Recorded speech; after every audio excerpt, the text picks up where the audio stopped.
On certain winter nights, when the wind pressed its pale face against the arrow slits of Windsor and the torches guttered low, there were those among the servants who swore that the castle itself seemed to listen. It was not to the wind that it listened, nor to the restless horses in the stables below. It listened for the king. Henry, sixth of that name, anointed in infancy and crowned before memory had shaped his thoughts, was not fashioned for iron. He had been given a crown before he was given a voice.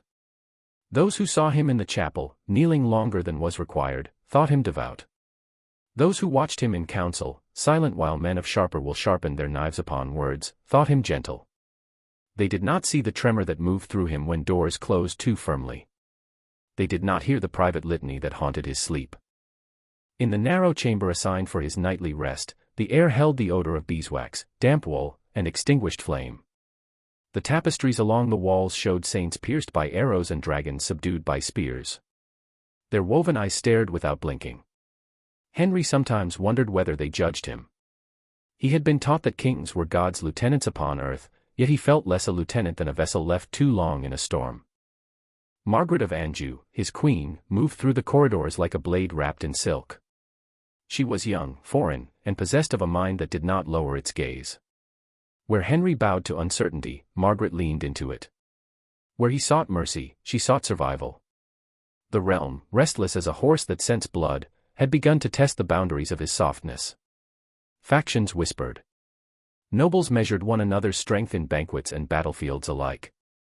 France, slipping from English grasp, became not merely a territory lost but a wound that would not clot.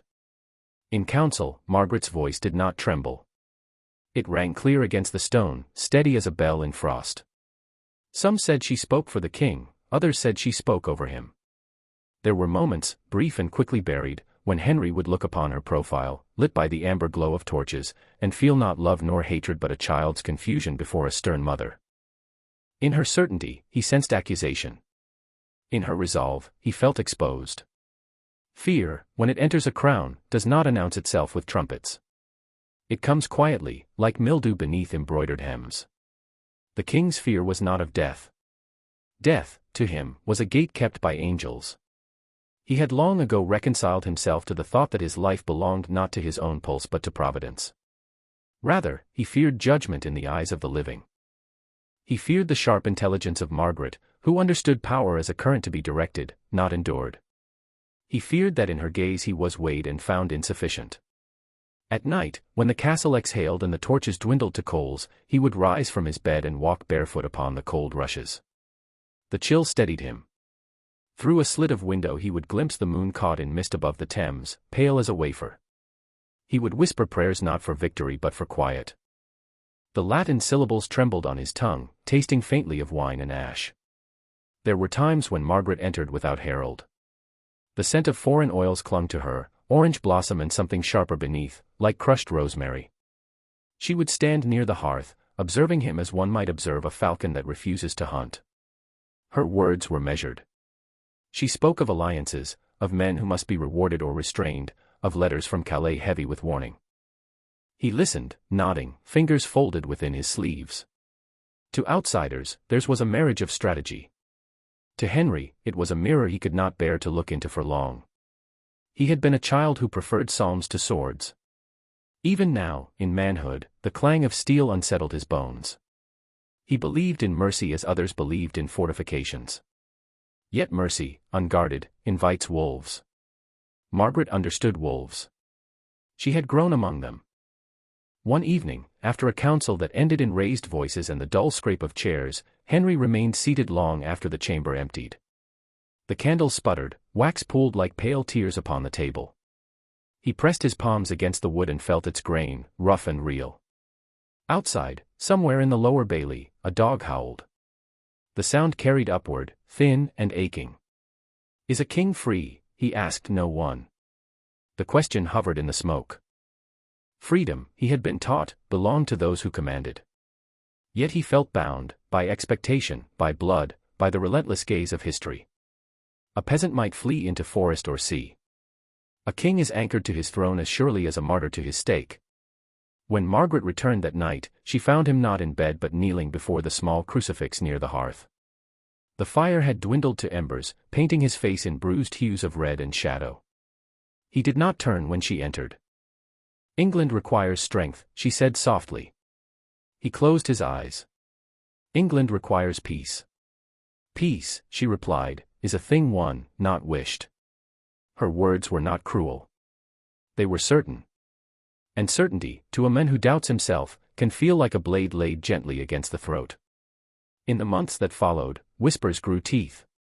The court divided into subtle camps, each professing loyalty while calculating advantage. Margaret moved with increasing authority. Letters bore her influence, decisions carried her imprint. Henry signed where he was guided to sign. He told himself that unity was better than discord, that a divided crown would shatter entirely. Yet at times he would wake before dawn, heart racing, certain he had heard his own name spoken in a tone not of reverence but of scorn. The darkness pressed close, thick with the scent of cold stone and dying embers.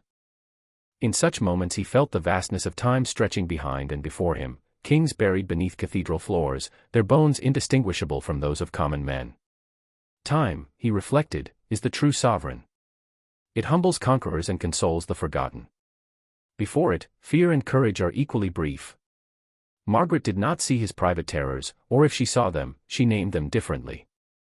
To her, his hesitation was not fear but frailty. And frailty, in an age sharpened by war, is perilous. Thus the king who had been crowned to embody divine order found himself shrinking within the echoing halls of his own dominion. He feared not rebellion, nor the clash of armies, but the steady, unyielding will of the woman beside him. In her presence he felt the weight of his own inadequacy as one feels the weight of damp wool upon the shoulders, inescapable, chilling, intimate. It is said that the soul seeks light. Yet there are souls that, overwhelmed by brightness, retreat into shadow for shelter. On that winter's night, as snow began to gather along the battlements and the bells of the chapel tolled Compline, Henry lay awake listening to the slow breathing of the castle. He imagined the future as a corridor without torches.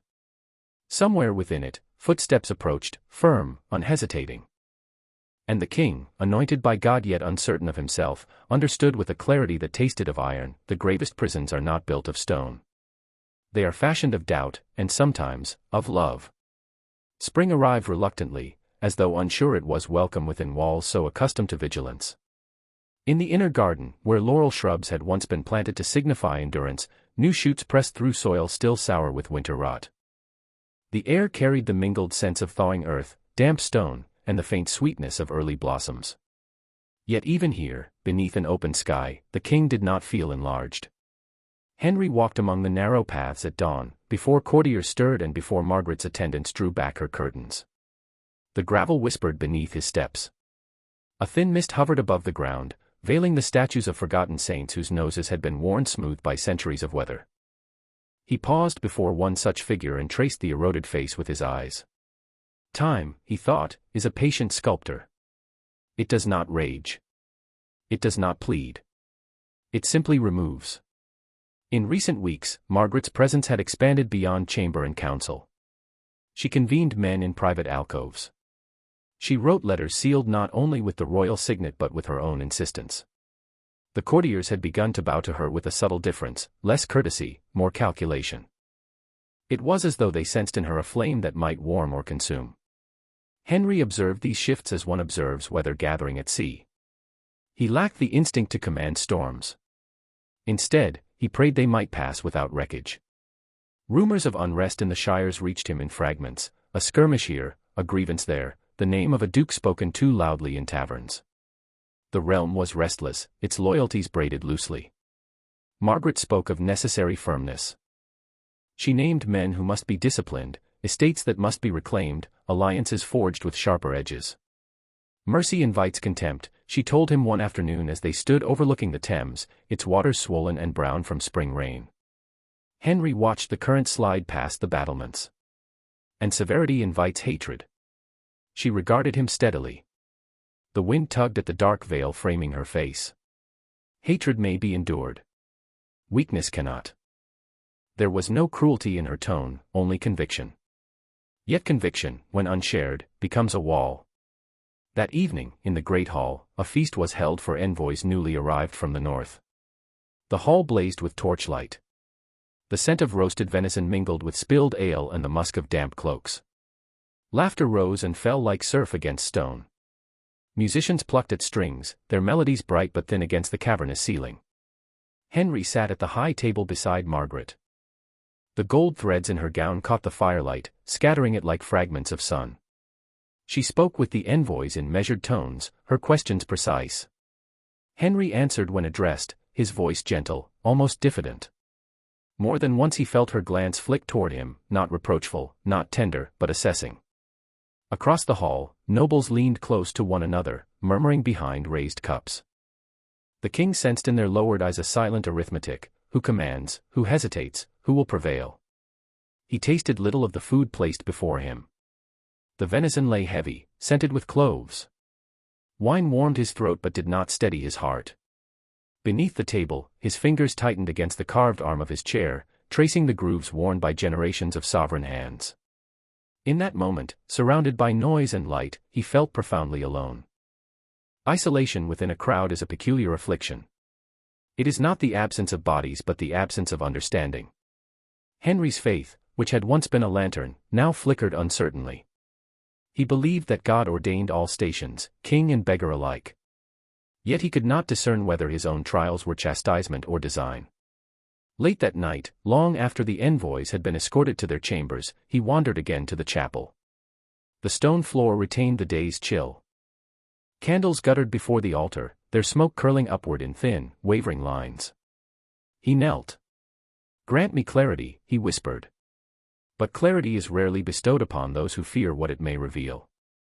In the days that followed, Margaret pressed for the removal of certain advisers whose loyalty she doubted. Henry resisted weakly, suggesting patience, reconciliation, prayer. She countered with reports of plots, of whispered oaths sworn in shadowed corridors. Whether these dangers were imminent or merely possible mattered little. In turbulent times, possibility can wield as much force as fact. Thus decisions were made. A trusted counselor was dismissed. Another was confined to his estate under quiet guard. The court shifted, like sand rearranged by an unseen tide. Henry affixed his seal where Margaret indicated. Each impression of wax felt to him like the soft closing of a door. He began to dream of corridors without end. In these dreams, he walked alone, candle in hand, while distant footsteps echoed behind him. When he turned, he saw not enemies but Margaret, her face unreadable, her gaze unwavering. He would wake with the taste of smoke upon his tongue and the echo of bells in his ears. Death did not terrify him. He had contemplated it often, not morbidly but as one contemplates the horizon. Death, he believed, was a surrender into divine order. What unsettled him was the slow erosion of self that precedes it, the subtle yielding of will, the quiet relinquishing of voice. Freedom, he began to suspect, is not the absence of chains but the courage to bear consequence. And courage was a garment that hung awkwardly upon his shoulders. One morning, as sunlight finally pierced the clouds and illuminated the garden in a pale wash of gold, Henry observed Margaret from a distance. She stood among the laurels, speaking to a cluster of lords. Her posture was straight, her gestures controlled.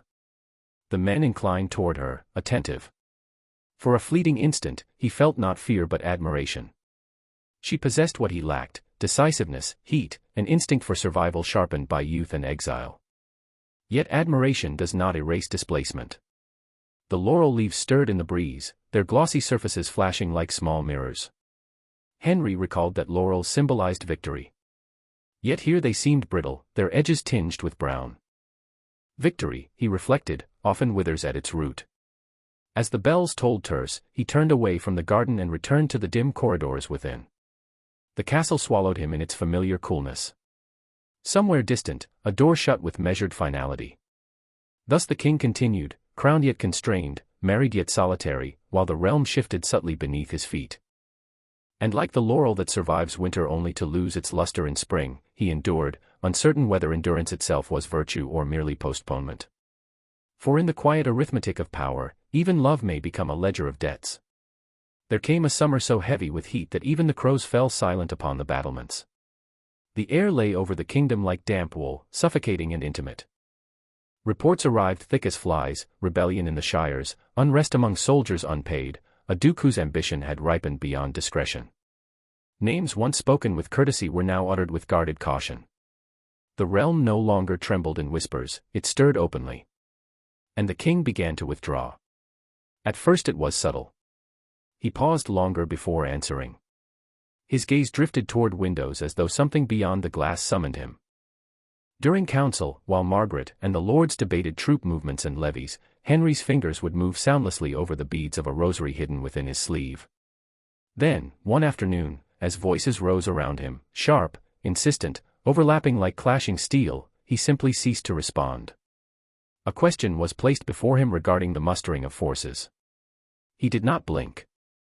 Another was asked, more urgently. He remained still. The chamber quieted by degrees, as though sound itself feared to intrude upon whatever had taken hold of him. His eyes were open, yet they seemed fixed upon some interior horizon none other could perceive. Thus began the year without a voice. Physicians were summoned. They burned herbs whose bitter smoke clung to tapestries and hair alike. They pressed cool cloths to his brow, whispered of imbalances in humors, of melancholy too long indulged. Priests chanted litanies. Margaret stood beside the bed, her composure unfractured, though her knuckles whitened where they clasped the bedpost. Henry lay unmoving. He ate when fed, drank when prompted, but offered no word. His body remained, his will had retreated beyond reach. In the corridors, fear thickened. A silent king is more perilous than an angry one. Authority abhors vacancy. Factions, sensing opportunity, gathered like wolves scenting an unguarded fold. Margaret did not weep publicly. She assumed command with a steadiness that bordered on severity. Orders were issued in the king's name. Seals were impressed. Armies were repositioned. If grief visited her, it did so in private hours when even her attendants slept. Some said the king had been struck by divine vision. Others murmured of sorcery, of a mind too fragile for the burden of crown. The truth lay quieter and more human. For Henry, the world had grown unbearably loud. Within the chamber where he lay, the smell of lavender attempted to mask the odor of illness and stale linen. Flies traced lazy circles near the window. Outside, summer storms gathered and broke, rain striking stone with a rhythm that might once have soothed him. Inside his unmoving form, however, thought did not cease. He drifted through memories, a childhood cloistered in tutor's chambers, the echo of Latin psalms beneath cathedral vaults, the first time he saw Margaret, radiant and resolute, her youth like a banner against grey stone. He remembered believing that gentleness could redeem severity, that piety might temper ambition. Now those beliefs seemed distant, like bells heard across water. What is a king, he wondered in that interior silence, when stripped of speech? Is he still sovereign if he cannot command even his own tongue? Time moved differently for him. Days blurred into one another, indistinguishable but for the angle of light across the floor. Dust motes floated like constellations in miniature. He studied them with detached curiosity, as though observing the slow dance of souls. Death hovered not as threat but as companion. He felt its nearness without dread. Death promised release from decision, from expectation, from the relentless scrutiny of living eyes. Yet it did not claim him. Instead, he remained suspended, neither fully present nor fully absent. Margaret visited daily. She spoke to him of the realm's needs, of victories narrowly secured, of betrayals uncovered. Her voice, though controlled, carried an undercurrent of urgency. She would pause, as if awaiting response, then continue when none came. Once, believing him insensible, she allowed her hand to rest lightly upon his. The gesture was brief. He felt it. Beneath her composure lay exhaustion. Beneath her certainty, fear. For power seized in necessity is never entirely secure. Each decree she issued in his stead deepened both her authority and her isolation. Allies obeyed, rivals watched. The birth of their son brought a fleeting brightness to the dim chamber. The infant's cry pierced the stillness like a blade of light. Margaret placed the child in Henry's arms. For a moment, no longer than the flicker of a candle, his eyes focused. They traced the fragile curve of cheek, the minute rise and fall of breath. A tremor passed through him. Witnesses would later swear that he smiled. Yet no word followed. Outside the castle walls, the kingdom edged closer to fracture. Loyalty shifted with alarming ease. The absence at the center became a void others sought to fill. Ambition sharpened. Oaths grew conditional. Freedom, in such times, reveals its paradox. Those who grasp for it often bind themselves to violence. Those who relinquish it may preserve their souls but lose their crowns. Henry's silence became legend before it ended. Some interpreted it as saintly withdrawal, a retreat into divine communion. Others saw it as proof of unfitness. In truth, it was the mind's last defense against unbearable dissonance. When at last he stirred, after months measured by the waxing and waning of moons, it was with the tentative fragility of one returning from distant shores. His lips parted. Sound emerged, thin and uncertain. The first word he spoke was not of war nor governance. It was the child's name. Those present wept with relief. Margaret did not. She watched him carefully, as one assesses a structure after fire, grateful it stands, uncertain of its strength. The year without a voice had altered more than the king. It had rearranged the kingdom's balance. Authority once assumed had been tested and tasted by other hands. And though Henry had returned to speech, something within him remained fractured, like a bell cracked by unseen force, capable still of ringing, yet never again with its former clarity. Thus the silence ended, but its echo endured. Autumn came early that year, as if impatient with the fragile warmth of reconciliation. The leaves along the Thames yellowed and fell before their time, gathering in damp clusters against the castle walls. The wind acquired an edge. It moved through corridors with a sound like distant whispering, slipping beneath doors and stirring the hems of garments. Those who had lived long at court recognized the sensation. Change had crossed the threshold and would not be turned away. Henry resumed his seat in council, but he did not resume himself. His speech had returned, yet it bore a hesitancy not easily concealed. Words emerged as though tested for safety before release. When disputes flared between rival lords, he sought compromise with almost desperate tenderness, as a physician might attempt to bind a wound too wide for stitching. Margaret, seated beside him, had grown accustomed to command. Her posture no longer suggested guardianship alone but proprietorship. During the king's silence she had negotiated treaties, fortified alliances, and issued directives with an authority that did not require apology. The realm had seen her strength, some had come to depend upon it. Now that Henry spoke again, the question lingered unvoiced in every chamber: who truly ruled? The answer shifted from hour to hour. In private, their conversations lengthened and hardened. The chamber that had once held restrained politeness now bore the weight of accumulated restraint.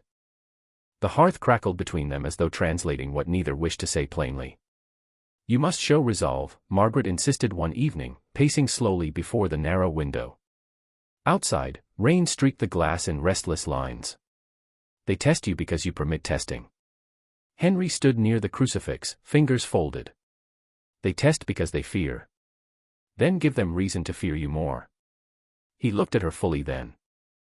In the dim firelight her face appeared both beautiful and severe, youth sharpened by endurance. He saw not an adversary but a woman who had fought ceaselessly against the erosion of her husband's authority, and, in doing so, had claimed portions of it for herself. "Must fear be the foundation of rule?" he asked quietly. "In times such as these," she replied, "it is the mortar." Outside the castle, the realm's fractures widened. The ambitions of powerful dukes no longer hid beneath ceremony. Allegiances formed like storm fronts across the country. Men armed themselves not only with swords but with narratives, each proclaiming loyalty to England while defining it differently. Henry felt the kingdom slipping into multiplicity. One England spoke through Margaret's decisiveness. Another murmured through rebellious lords. A third lingered in chapels and fields, where common folk desired only harvest without conscription, prayer without blood. He belonged most fully to the third. Yet he wore the crown of the first. In the great hall, banners hung heavy and unmoving in the stagnant air. Colors that once symbolized unity now signified factions. Henry studied them as though they were wounds stitched poorly together. The scent of tallow candles mingled with the metallic tang of armor newly polished. Courtiers bowed deeply, but beneath their lowered gazes calculations flickered. Margaret moved through this atmosphere with controlled intensity. She met glances directly, measured responses swiftly, allowed no tremor to betray fatigue. Yet solitude, when it found her, was no kinder than it had been to Henry. Power isolates. Those who exercise it cannot fully trust affection, those who lack it cannot fully relinquish envy. Thus husband and wife stood upon the same dais yet inhabited different climates of loneliness. One night, After a messenger arrived breathless from the north with news of open defiance, Henry withdrew to the chapel alone. The hour was late. Candles burned low, their flames bending in unseen draughts. The scent of cold stone and old incense enveloped him. He knelt, but prayer did not come. Instead, he contemplated the shape of death, not his own, but that of the realm. Kingdoms, like men, are mortal. They are born of conquest, sustained by agreement, undone by excess or neglect. He wondered whether England now suffered from both. Time pressed upon him with unfamiliar urgency. He was no longer the uncertain youth nor the silent invalid. He was a father. The image of his son, small hands curling instinctively around offered fingers, rose before him with painful clarity. What inheritance does a fractured crown bestow? He wondered. In that quiet chapel he confronted a thought he had long resisted, that love, unguided by strength, may invite ruin, yet strength untempered by love may produce tyranny. Between these extremes he had faltered. Margaret entered softly, her steps echoing faintly. For a moment they knelt side by side without speaking. The shared silence was different from the silence of his illness. It was charged, almost tender. "Our enemies gather," she said at last, not unkindly. "I know. Then we must gather as well." He turned toward her. In her eyes he glimpsed not accusation but weariness. The lines at their corners had deepened. She too had paid for every decision. "Have I failed you?" he asked. The question lingered like incense smoke. "You have been yourself," she answered carefully. "The world is less forgiving than you are." It was neither absolution nor condemnation. Winter threatened again. Supplies were counted. Messengers rode ceaselessly. The castle thrummed with preparation. Armor was inspected, oaths renewed. The clang of metal rang through courtyards where children had once played at mock battle. Henry forced himself to preside over councils with firmer tone. He signed decrees with steadier hand. Yet beneath these gestures lay the awareness that authority reclaimed by effort alone lacks the effortless gravity of conviction. Margaret watched, neither obstructing nor yielding entirely. Between them stretched a fragile accord, two wills attempting alignment while aware of their divergence. In quiet moments, Henry sensed that his fear of her had transformed. It was no longer the fear of judgment alone, but the fear of becoming unnecessary. She had proven capable without him. The realm had witnessed it. And still, when night deepened and the wind pressed once more against stone, he would lie awake listening to the castle breathe. The scent of smoke clung to the curtains. Somewhere a sentry coughed, the sound small against the vast dark. He understood then that crowns do not divide cleanly. They fracture internally, along lines invisible to subjects but keenly felt by those who bear them. Husband and wife, mercy and severity, faith and expedience, each pair a fault line beneath the gold. Autumn leaves rotted into the earth. Frost silvered the battlements. The kingdom edged closer to open conflict, though no trumpet had yet declared it so. And within the royal chamber, two sovereigns, bound by marriage, separated by temperament, prepared in their separate ways for a storm neither could fully command. For when fear is shared but not confessed, it becomes destiny. The storm, when it came, did not announce itself with thunder. It arrived in the form of standards raised against standards, of colors unfurled beneath a sky the color of unpolished steel. Frost clung stubbornly to the grass at dawn, and the breath of men and horses mingled in pale clouds that drifted and vanished. Armor creaked. Leather straps were tightened with hands that trembled not always from cold. War, which had long hovered as rumor, now possessed weight and sound. Henry rode at the head of his retinue, though the horse beneath him seemed more certain of its purpose than its rider. The animal's flanks were warm against his boots, its steady heartbeat traveled upward through saddle and bone.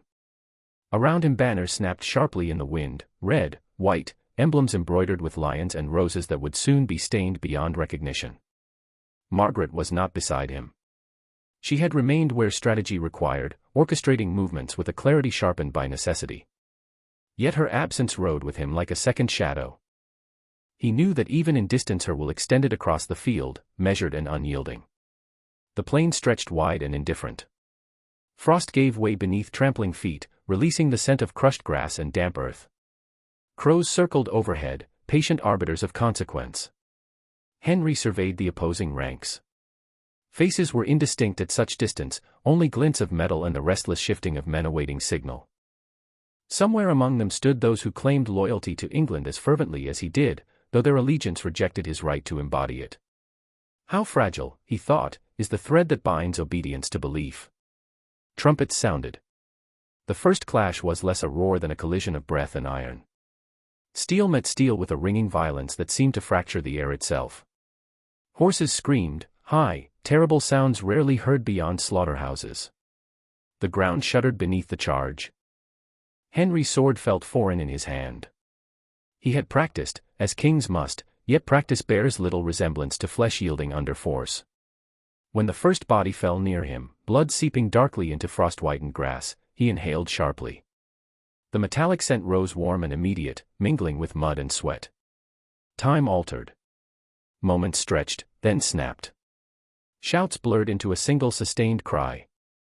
A man stumbled before him, eyes wide not with hatred but with astonishment, as though surprised that death had chosen his name. Henry raised his blade almost reflexively. The motion was clumsy, insufficiently angled. Another soldier intervened, the men fell regardless. Thus the king participated in violence without mastery of it. Around him, banners dipped and rose again. The emblem of a rival house wavered, then collapsed into the churned earth. Cheers erupted, quickly swallowed by fresh conflict. Mud thickened beneath boots, pulling at movement like reluctant hands. Henry felt neither exhilaration nor fury. Only a profound sorrow, expanding within him with each cry cut short. These were not abstract adversaries but fathers, sons, believers in causes not wholly corrupt. He wondered whether God observed such fields with grief or detachment. At midday, clouds parted briefly, casting a cold illumination upon the carnage. Bodies lay contorted in unnatural repose. Broken lances protruded from the ground like saplings stripped of bark. The frost had melted entirely, replaced by mud-streaked red. A messenger forced his way through the chaos to reach the king. His face was smeared with dirt and something darker. "Your Grace, the left flank yields, but the center holds." Henry nodded, though the words seemed distant. He issued instructions as rehearsed, voice steadier than his pulse. Orders traveled outward, carried by riders whose expressions betrayed exhaustion beyond their years.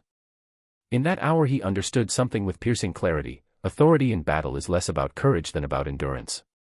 To remain mounted while others fall, to continue issuing commands while fear gnaws at marrow, that is its own brutality. As the afternoon waned, the tide shifted. Victory, or something resembling it, tilted uncertainly toward his standard. Opposing forces began to withdraw, not in noble retreat but in fractured dispersal. The field did not cheer, it exhaled.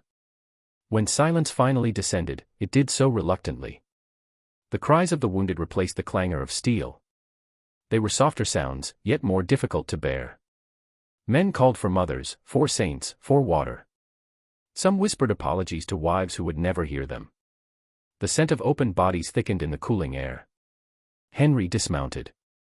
His boots sank into mud that no longer felt like earth but like consequence. He walked among the fallen without escort, ignoring attempts to restrain him.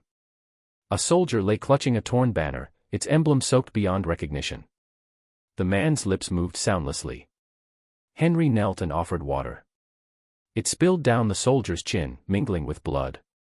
The king murmured a prayer, though he could not tell whether it was for the dying men or for himself.